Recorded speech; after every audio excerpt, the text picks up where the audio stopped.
देखिए अपन question number 31 तक solve कर चुके थे। अब अपन बात करेंगे क्वेश्चन नंबर 32 की। 32 जो क्वेश्चन नंबर है उसके अंदर ये क्या कह रहे हैं वो देखिएगा। क्वेश्चन नंबर 32 एक सिंपल क्वेश्चन है लेकिन एक लॉजिकल क्वेश्चन है। न्यूमेरिकल तो सिंपल है लेकिन उसमें एक लॉजिक दिया हुआ है। क्या क्वेश्चन है देखिएगा। क्वेश्चन में कह रहे हैं कि चित्र में दर्शाए अनुसार, यानी डायग्राम बनाना होगा अपन को।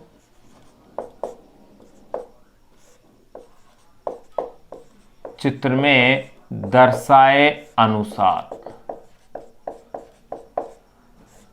चित्र में दर्शाए अनुसार 50 किलोग्राम द्रव्यमान का, 50 किलोग्राम द्रव्यमान का कोई व्यक्ति 25 किलोग्राम द्रव्यमान को, चित्र में दर्शाए अनुसार 50 किलोग्राम द्रव्यमान का कोई व्यक्ति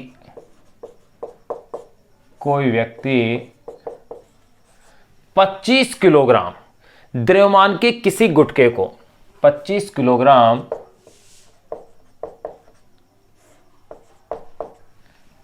चित्र में दर्शाए अनुसार 50 किलोग्राम द्रव्यमान का कोई व्यक्ति 25 किलोग्राम द्रव्यमान के, 25 किलोग्राम द्रव्यमान के, 25 किलोग्राम द्रव्यमान के किसी गुटके, 25 किलोग्राम द्रव्यमान के किसी गुटके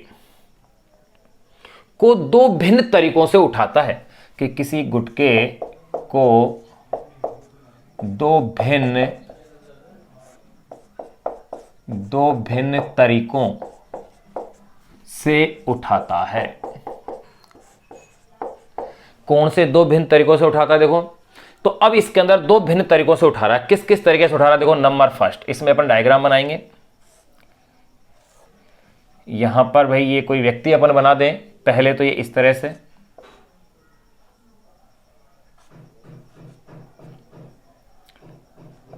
ये लो भाई फिजिक्स में थोड़ा सा व्यक्ति इसी टाइप से बनेगा। एक तो ये देखो इस गुटके को जो यहां से उठा रहा है,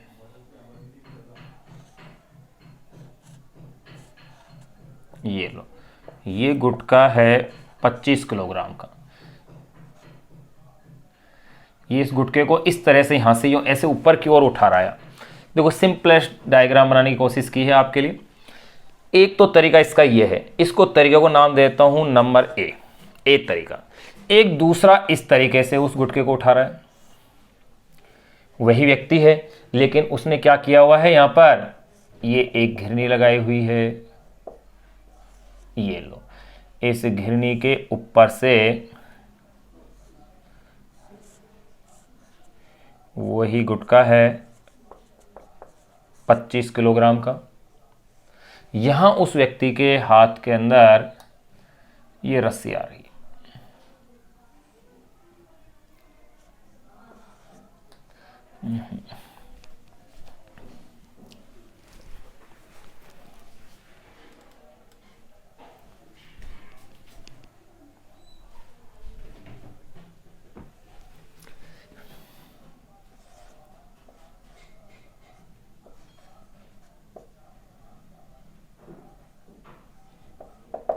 ये एक तरीका तो ये है, इसको मैं नाम देता हूं इस तरीके को बी। दो तरीके से वो उस गुटके उठा रहा है, एक तो इस तरह से उठा रहा है और एक घिरनी लगा करके इस तरह से उठा रहा है गुटके को। अब देखिएगा क्वेश्चन में क्या पूछ रहे हैं। चित्र में दर्शाए अनुसार 50 किलोग्राम द्रव्यमान का कोई व्यक्ति 25 किलोग्राम द्रव्यमान के किसी गुटके को दो भिन्न तरीकों से उठाता है। अब उसमें क्वेश्चन के अंदर क्या पूछ रहे हैं देखिए। नंबर फर्स्ट, सबसे पहले ये पूछ रहे हैं दोनों स्थितियों में उस व्यक्ति द्वारा फर्श पर आरोपित क्रियाबल कितना है। दोनों स्थितियों में, दोनों स्थितियों में उस व्यक्ति द्वारा, दोनों स्थितियों में उस व्यक्ति द्वारा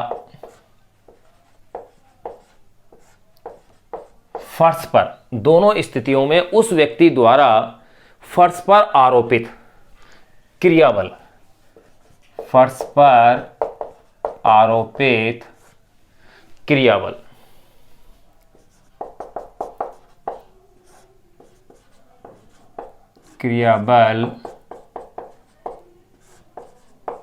कितना है, पहला तो ये पूछा जा रहा है। फिर देखिएगा सेकंड पार्ट इसी क्वेश्चन में, सेकंड इसमें पूछ रहे हैं यदि 700 न्यूटन अभिलंब बल से, यदि 700 न्यूटन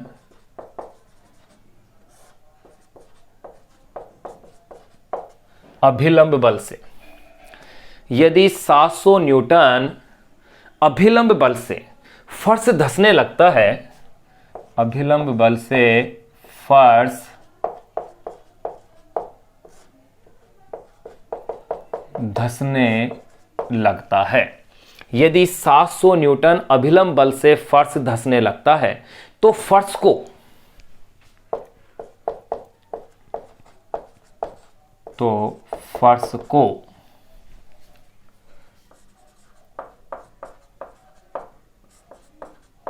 धंसने से बचाने हेतु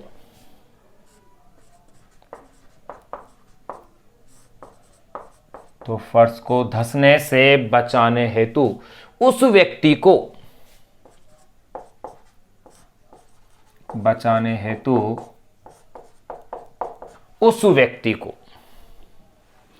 गुटके को उठाने के लिए, उस व्यक्ति को गुटके को उठाने के लिए कौन सा तरीका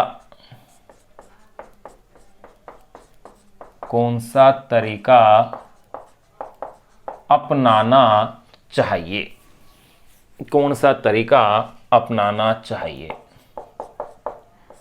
ये लो, ये अपने पास क्वेश्चन कंप्लीट हो गया। अब अपन इस क्वेश्चन को देखो सॉल्व करते हैं। ये चित्र जो है क्वेश्चन का पार्ट है, क्वेश्चन में दिया हुआ है। अब अपन देखो इसे अपन, चलो इसकी थोड़ी सी स्माइल बढ़ा देते हैं। ये लो,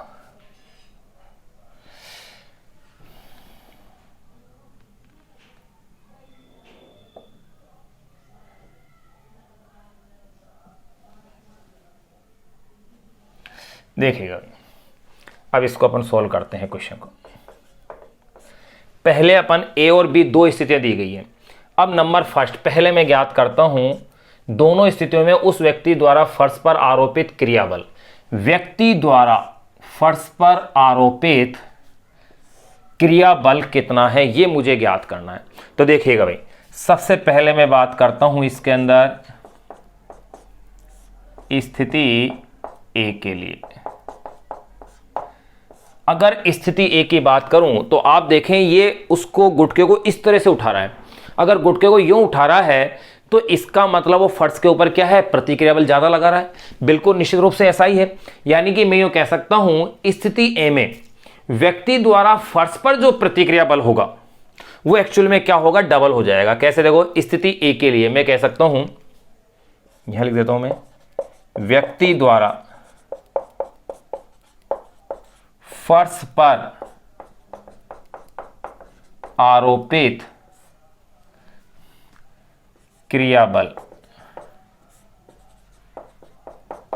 फर्श पर व्यक्ति द्वारा फर्श पर आरोपित क्रियाबल, अगर इसकी बात करूं तो देखो ये क्रियाबल कितना होगा, स्थिति ए की बात कर रहा हूं मैं, एफ ए कर देता हूं मैं इसे।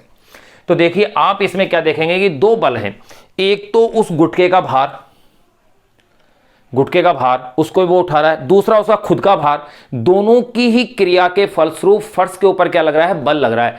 यानी कि मैं इसे कह सकता हूं उस व्यक्ति का भार क्या हो गया है, mg, प्लस गुटके का भार, गुटके का द्रव्यमान भाई स्मॉल m से ले रहा हूं, व्यक्ति का भार कैपिटल M से। तो देखिए क्या है, capital M plus small m into small G गुरुत्व त्वरण है। अब अपन इसके अंदर वैल्यूज पुट करें। देखो कैपिटल M कितने किलो का व्यक्ति है भाई, 50 किलोग्राम का, और गुटके का द्रव्यमान कितना है, 25 किलोग्राम दिया हुआ है। यानी कि 50 प्लस 25 और जी की वैल्यू है 10, यानी कि 75 इंटू 10 750 न्यूटन। इतना बल किसके ऊपर लगेगा, फर्श के ऊपर। अब जरा गौर कीजिए, सेकंड पार्ट क्या करें, यदि 700 न्यूटन अभिलंब बल से फर्श धंसने लगता है तो फर्श को धंसने से बचाने हेतु उस व्यक्ति को गुटके को उठाने के लिए कौन सा तरीका अपनाना चाहिए। उससे पहले अपन दूसरे तरीके की और बात कर लें। तो नंबर फर्स्ट तो अपन ने बात कर ली है। अब इसी में देखो नंबर फर्स्ट के अंदर अपन बात कर रहे हैं स्थिति ए के लिए, फर्स्ट पार्ट की। फिर देखो फिर अपन बात करते हैं स्थिति बी के लिए, स्थिति स्मॉल बी के लिए। अगर स्थिति बी के लिए अगर अपन बात करें तो देखिएगा स्मॉल बी वाली जो स्थिति है, व्यक्ति द्वारा फर्श पर बल,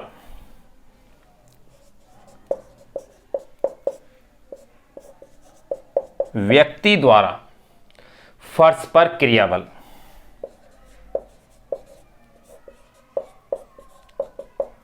फर्श पर क्रियाबल, व्यक्ति द्वारा फर्श पर क्रियाबल, मैंने मान लिया ये एफ बी है, बी स्थिति का। तो अब यहां आप गौर कीजिएगा, व्यक्ति का जो भार है वो तो क्या है, ऊर्ध्वाधर नीचे की ओर लग रहा है, यानी ये तो फर्श पर लगना ही है। लेकिन जो गुटका है उसको ये इस तरह से देखो पुली से यो खींच रहा है, यानी कि इस तरफ, तो इसका प्रतिक्रिया बल उसका ऑपोजिट हो गया, यानी ये तो क्या होगा, माइनस हो जाएगा। यानी इसके लिए मैं यूं कह सकता हूं F B is equal to जो रिजल्टेंट जो फोर्स होगा इसके अंदर वो होगा कैपिटल एम जी, यानी व्यक्ति का भार माइनस गुटके का भार, यानी इसके अंदर क्रियाबल क्या लगेगा, कम लगेगा। अर्थात इक्वेशन क्या हो गई, capital M minus small M into G, value रखिएगा भाई 50 माइनस 25 इंटू 10, 25 यानी कि 250 न्यूटन। तो ध्यान रहे दूसरी स्थिति और पहली स्थिति को अगर कंपेयर करें, आपको पता है 700 न्यूटन से फर्श धंस सकता है, और यहां इसमें कितना आ रहा है 750 न्यूटन, और यह है 250 न्यूटन, यानी कि दूसरा जो तरीका है वो श्रेष्ठ है। अगर पहले तरीके को अपनाया गया तो हो सकता है कि फर्श क्या हो, धस जाए, क्योंकि उसमें बल क्या लग रहा है, ज्यादा लग रहा है। तो अब अपन इसके सेकंड पार्ट को सोल्व करते हैं। देखो फर्स्ट पार्ट में मैंने ए और बी स्थिति ले ली है। नंबर सेकंड क्वेश्चन, एक ही क्वेश्चन के कई पार्ट हैं, सेकंड में वही कह रहे हैं यदि 700 न्यूटन अभिलंब बल से फर्श धंसने लगता है तो फर्श को धंसने से बचाने हेतु उस व्यक्ति को गुटके को उठाने के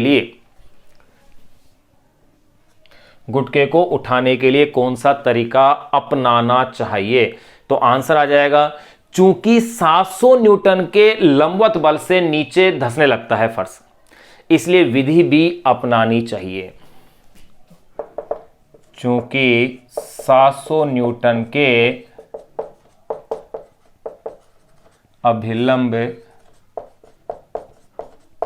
बल से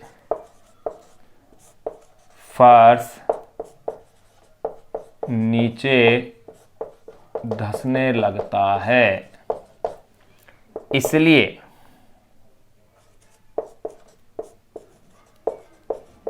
उस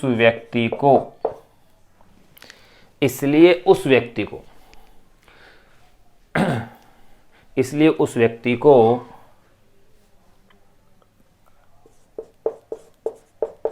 तरीका बी वाला तरीका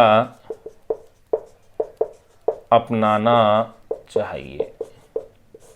यानी उस व्यक्ति को कौन सा तरीका अपनाना चाहिए, तरीका नंबर बी अपनाना चाहिए, ताकि फर्श के ऊपर बल क्या लगे, कम लगे। ये अपन ने क्वेश्चन नंबर 32 अपन ने सोल्व कर लिया है। ध्यान रहे इससे पहले के लेक्चर में अपन ने 30 और 31 किया था, लेकिन 31 की नंबरिंग में अपन ने 30 ही कर दिया था, तो उसको करेक्शन मैंने कर दिया था बाद में। अब अपन ने क्वेश्चन नंबर 32 अपन ने सोल्व कर लिया है। अब अपन बात करेंगे क्वेश्चन नंबर 33 की। देखिए क्वेश्चन नंबर 33 है क्या और क्या वो क्वेश्चन कह रहा है। देखिए उस एक जो क्वेश्चन नंबर जो अपन नेक्स्ट जो सोल्व करने जा रहे हैं 33, उस एक क्वेश्चन के भी 4 पार्ट है कि किसी रस्सी से कोई बंदर है या कोई भी जंतु है वो उस पर चढ़ रहा है, इतने त्वरण से, इतने वेग से सुनतापूर्वक गिर रहा है। यानी उसमें भी 4 स्थितियां दे रखी, एक ही क्वेश्चन के 4 पार्ट दिए हुए हैं।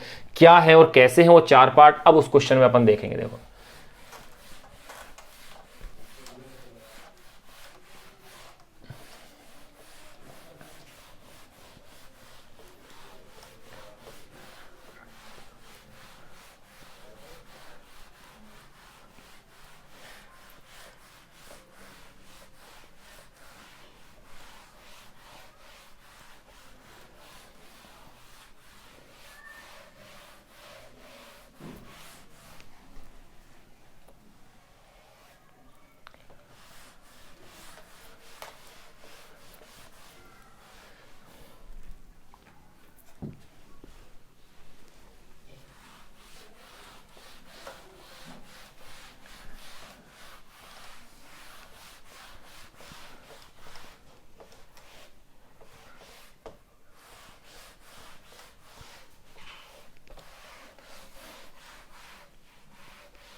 देखिए भाई, अब अपन बात करते हैं क्वेश्चन नंबर 33 की। 32 अपन ने सोल्व कर लिया था।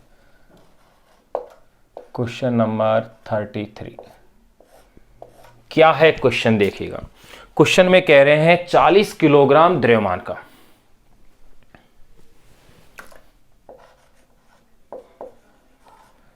40 किलोग्राम द्रव्यमान का कोई बंदर, द्रव्यमान का कोई बंदर 600 न्यूटन का अधिकतम तनाव सह सकने योग्य, कोई बंदर 600 न्यूटन का अधिकतम तनाव सह सकने, यानी कि इतना महसूस, यानी कि मैक्सिमम सह सकता है, अधिकतम तनाव सह सकने योग्य 40 किलोग्राम द्रव्यमान का कोई बंदर 600 न्यूटन का अधिकतम तनाव सह सकने योग्य किसी रस्सी पर चढ़ता है।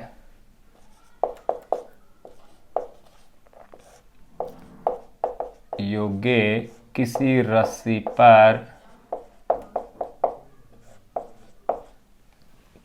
पर चढ़ता है नीचे दी गई स्थितियों में, यानी कि 4 पार्ट है भाई, नीचे दी गई स्थितियों में 4 अलग अलग स्थितियां हैं। नीचे दी गई स्थितियों में से किस में रस्सी टूट जाएगी, स्थितियों में किस में रस्सी टूट जाएगी, ये लो भाई। अब देखो 4 अलग अलग स्थितियां हैं, उन स्थितियों को अपन उस क्वेश्चन के साथ साथ ही क्या करेंगे, सोल्व करेंगे, वही ज्यादा बेटर होगा। अगर मैं चारों स्थितियों को यहां लिखूंगा तो क्वेश्चन सोल्व करने की मेरे पास जगह ही नहीं बचेगी, यहां पर ऐसे स्पेस नहीं रहेगा। तो सबसे पहले तो अपन ये देखें किस तरह से है। देखिए चलो, ये कोई छत है, इस छत के साथ ये कोई रस्सी लगाई हुई है, इस रस्सी के साथ ये लो मैं कोई बंदर बना देता हूं, ऐसे छोटा सा है, कुछ भी कॉमन एक इस तरह से, ये लो ये आपने कोई एल, ये बंदर की पूंछ, कोई भी जंतु ले लेते हैं, जरूरी नहीं ये बंदर हो, कोई भी एनिमल ये हो सकता है। ये लो, अगर ये इसके ऊपर रस्सी के ऊपर चढ़ता है तो अब अपन को इसमें अलग अलग स्थितियों के लिए तनाव का मान ज्ञात करना है। अब देखो, अगर तनाव 600 न्यूटन से ज्यादा आ रहा है किसी भी स्थिति में तो रस्सी क्या होगी, टूट जाएगी, और 600 न्यूटन से कम आ रहा है तो रस्सी नहीं टूटेगी। तो किस स्थिति में रस्सी टूटेगी, किस में नहीं टूटेगी, यही अपन को पता करना है। तो देखिए नंबर फर्स्ट ये इस क्वेश्चन के अंदर जो पूछ रहे हैं वो ये पूछ रहे हैं कि भाई स्थिति 4 के अंदर से नंबर फर्स्ट कह रहे हैं कि बंदर 6 मीटर प्रति सेकंड स्क्वायर, बंदर 6 मीटर प्रति सेकंड स्क्वायर के त्वरण से ऊपर चढ़ता है, के त्वरण से ऊपर चढ़ता है।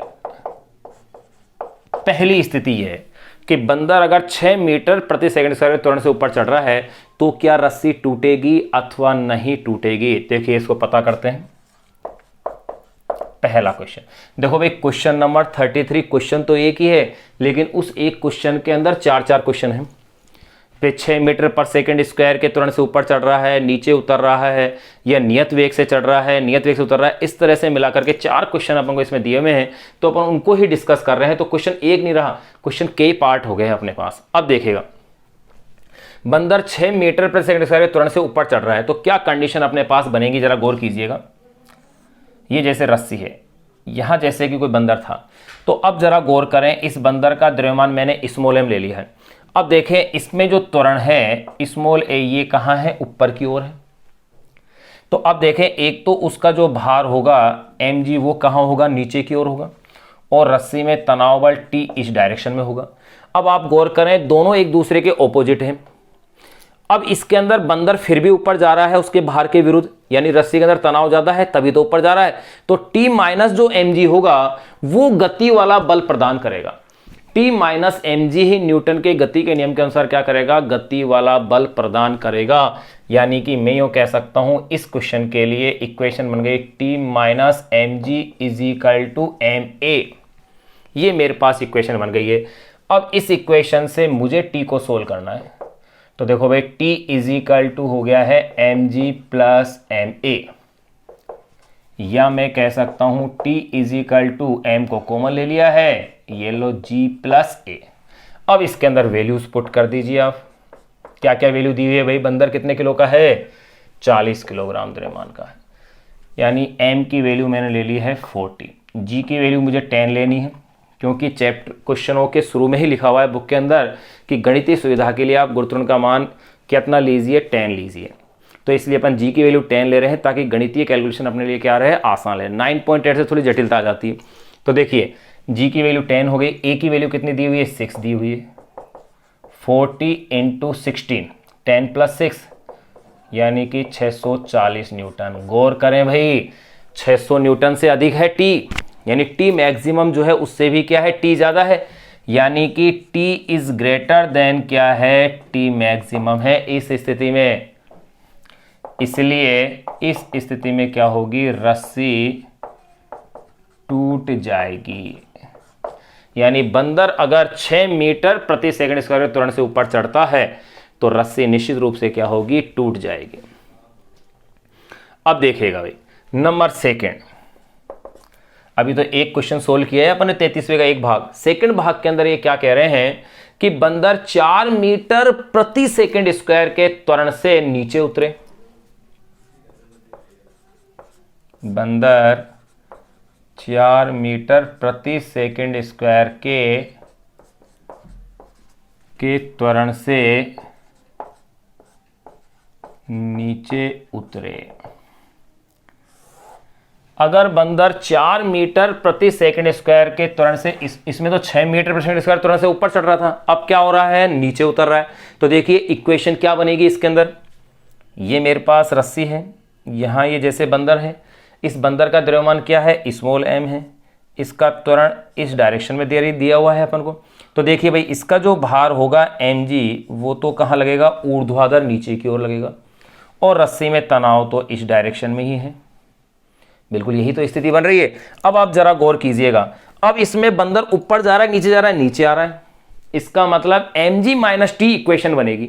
ऊपर जाने पर तो क्या था, t माइनस mg था, अब गुरुत्व के डायरेक्शन में है, यानी कि अब जो इक्वेशन मेरे पास बनेगी इसके अंदर वो बनेगी mg माइनस टी, क्योंकि बंदर नीचे आ रहा है, mg माइनस टी, और इस डिफरेंस से ही अपन को क्या मिलेगा, गति वाला बल अपन को प्राप्त हो जाएगा, यानी mg minus T is equal to क्या बन जाएगा, ma आ जाएगा। ये लो, मुझे तो क्या फाइंड आउट करना है इसमें t, तो इसको इधर ले आइए, आप इसको इधर पक्षांतरण कर लीजिए, तो ये हो जाएगा mg माइनस ma, और t को मैं इधर ले जाऊं, यानी कि t is equal to m को मैंने कॉमन ले लिया है, तो ये हो गया है g माइनस a। अब देखो भाई m की वैल्यू 40 है, g की वैल्यू 10 है, a की वैल्यू 4 है, 40 इंटू 6 240 न्यूटन, ये अपने पास इतना बल इसके ऊपर लगेगा। अब आप गौर कीजिएगा 240 जो न्यूटन है वो किससे, टी मैक्सिमम से तो क्या है, कम है, क्योंकि टी मैक्सिमम कितना दिया हुआ है भाई, 600 न्यूटन है, यही तो दिया हुआ है। तो अब देखिएगा T is less then 600 Newton, या यूं कह सकता हूं टी मैक्सिमम से क्या है, ये कम है, चलो ऐसे लिख दें अपन, T is less than T maximum, इससे ये क्या आ रहा है, कम आ रहा है, तो रस्सी नहीं टूटेगी, इसलिए रस्सी नहीं टूटेगी। ये लो है। अब नंबर थर्ड की और बात करते हैं अपन। नंबर थर्ड ये क्या कह रहे हैं, देखो तीसरा पार्ट इसी क्वेश्चन का, भाई अपन 2 पार्ट अपन कंप्लीट कर चुके हैं, अभी 2 बाकी हैं। तीसरे पार्ट में देखो क्वेश्चन कहने के लिए एक है, लेकिन एक ही क्वेश्चन के कई कई पार्ट हैं। यही तो एनसीईआरटी की खासियत है कि एक ही क्वेश्चन में कई क्वेश्चनों का क्या है, समावेश है। इसलिए क्वेश्चनों में इसमें मैक्सिमम टाइम स्पेंड होता है, बहुत ज़्यादा टाइम अपना खर्च होता है, लेकिन ये क्वेश्चन की प्रैक्टिस ही अपनी फिजिक्स को सिखाएगी। कॉन्सेप्ट क्लियर होगी। एनसीईआरटी क्लियर करने का मतलब है कि आपको एक क्वेश्चन अच्छे से आपके सॉल्व होने चाहिए। अब देखिएगा नंबर 3 के अंदर ये क्या कह रहे हैं। नंबर 3 में कह रहे हैं जब बंदर 5 मीटर प्रति सेकंड की एक समान चाल से ऊपर चढ़ता है। जब बंदर 5 मीटर प्रति सेकंड की एक समान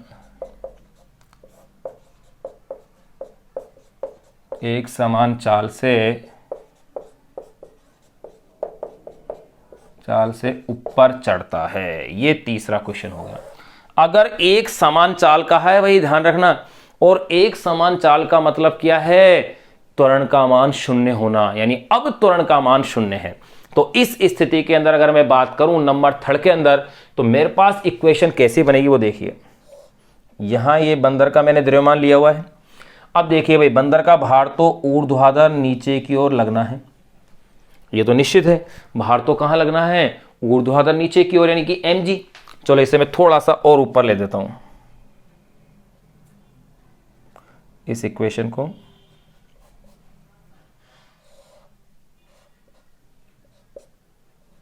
ये बंदर का, यहां मैंने इस जगह इस बंदर को ले लिया है m इसका मास है। भार कहां लगना है इसका, ऊर्ध्वाधर नीचे की ओर, यानी कि mg की जो वैल्यू होगी वो कहां है, ऊर्ध्वाधर नीचे की ओर। और रस्सी के अंदर जो तनाव है वो तो क्या है, ऊपर की ओर यूं है, ये इस डायरेक्शन में। अब जरा इसमें गौर करेंगे कि जो एक समान चाल का मतलब त्वरण का मान क्या है, 0 है भाई। त्वरण 0 है और बंदर किधर जा रहा है, ऊपर की ओर जा रहा है। तो अब आप देखिएगा इसमें इक्वेशन कैसी बनेगी। भाई ऊपर जा रहा है मतलब t ज्यादा होगा mg से, तभी तो ऊपर जा रहा है, यानी कि t माइनस mg, इनका जो डिफरेंस होगा उसे गति वाला बल मिलेगा ma, और a की वैल्यू क्या है मेरे पास, 0 है। मैंने इक्वेशन बना दी है, यानी कि t इजिकल टू ऐसी स्थिति में डायरेक्ट क्या लिख दूंगा मैं, सीधा mg कह दूंगा। और अगर मैं t इजिकल टू mg कह दिया है तो देखो m 40 है, g 10 है, तो ये हो गया है 400 न्यूटन। यहां इस स्थिति में भी आप क्या देख रहे हैं कि जो t है वो लेस देन 600 न्यूटन है, यानी कि यूं कह सकता हूं t is less then t maximum. इसलिए इस स्थिति में भी रस्सी नहीं टूटेगी। यानी इन तीन जो स्थितियां अपन ने पढ़ ली हैं, उनमें से 2 स्थितियों में तो रस्सी नहीं टूटेगी, सेकंड में और थर्ड में। और फर्स्ट जो स्थिति है उसमें रस्सी टूटेगी, क्योंकि फर्स्ट स्थिति में जिसमें कि 6 मीटर प्रति सेकंड त्वरण से बंदर ऊपर चढ़ रहा है, उसमें रस्सी के टूटने की पूर्ण संभावना है।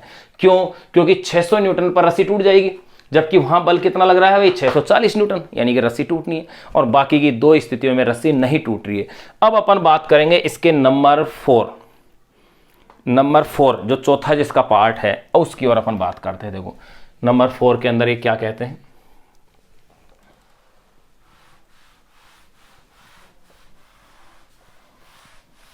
आप इनको जब नोट कर लें,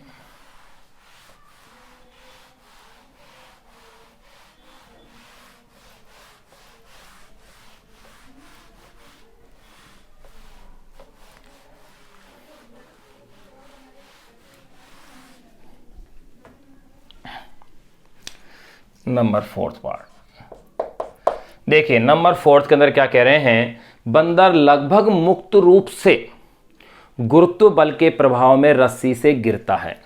नंबर 4, जब बंदर मुक्त रूप से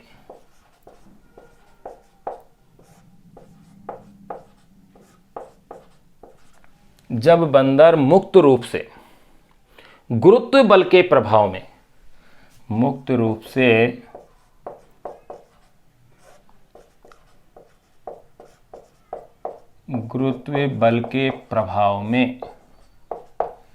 जब बंदर मुक्त रूप से गुरुत्व बल के प्रभाव में रस्सी से गिरता है, के प्रभाव में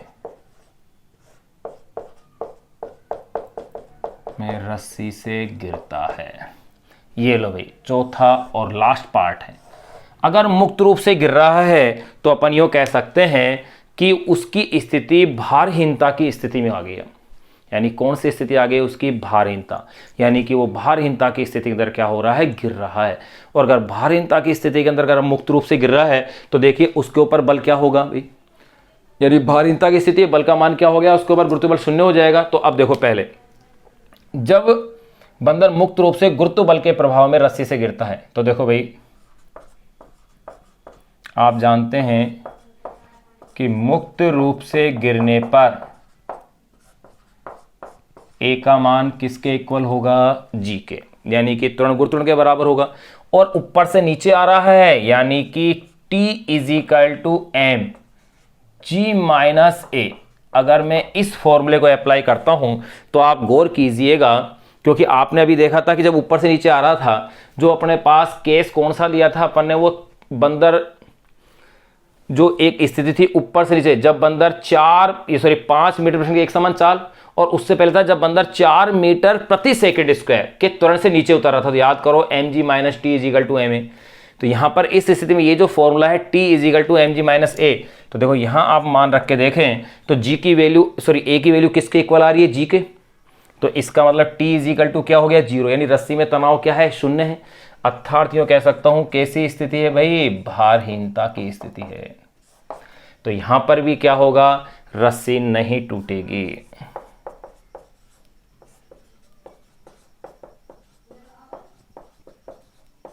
रस्सी नहीं टूटेगी। तो अपन ने क्या देखा कि यहां अपने पास 33वां है जो क्वेश्चन, उसके चारों भाग अपन ने इसके क्या कर लिए हैं? सोल्व कर लिए हैं। अब अपन बात करेंगे क्वेश्चन नंबर 34 की। उस क्वेश्चन नंबर 34 में क्या है कि दीवार के सहारे कोई 2 गुटके रखे हुए हैं, गुटका ए और गुटका बी है। तो आप इसको क्वेश्चन को नोट कीजिए। अपन ने चारों स्थितियां चेक कर ली। देखो कौन सी? जब 6 मीटर प्रति सेकंड स्क्वायर त्वरण से बंदर ऊपर जा रहा था, 4 मीटर प्रति सेकंड स्क्वायर के त्वरण से बंदर कहाँ है? नीचे आ रहा था, नियत चाल से ऊपर जा रहा था और मुक्त रूप से गिर रहा था। चारों स्थिति अपन ने डिस्कस कर ली है। उनमें से पहली स्थिति के अंदर रस्सी के टूटने की पूर्ण संभावना है, क्योंकि वहां 600 न्यूटन से अधिक बल आ रहा था, 640 न्यूटन। बाकी और स्थितियों के अंदर 600 न्यूटन से क्या आ रहा है? कम ही बल आ रहा है। ये एक बढ़िया क्वेश्चन था, कॉन्सेप्चुअल क्वेश्चन था। यानी उसी टाइप से जैसा एक क्वेश्चन अपन ने याद हो तो अपन ने एक लिफ्ट वाला क्वेश्चन किया था कि उसमें किसी व्यक्ति का आभासी भार अपन ने ज्ञात किया था और उसमें भी अलग अलग स्थितियां आपके पास दी हुई थी। तो यहां अपन ने क्वेश्चन 33 तक के क्वेश्चन अपन ने सोल्व कर लिए हैं। अब अपन बात करेंगे क्वेश्चन नंबर 34 से, यानी कि 6 क्वेश्चन और अपन को भी इसके सोल्व करने हैं।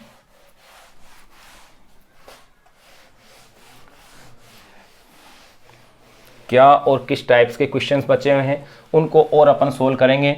कुछ तो वृत्तीय गति पर आधारित क्वेश्चन है, उनको अपन सोल्व करेंगे। यहां तक के क्वेश्चनों की तो आप प्रैक्टिस करें, आगे के क्वेश्चन अपन नेक्स्ट लेक्चर में और अपन इनको सोल्व करते हैं।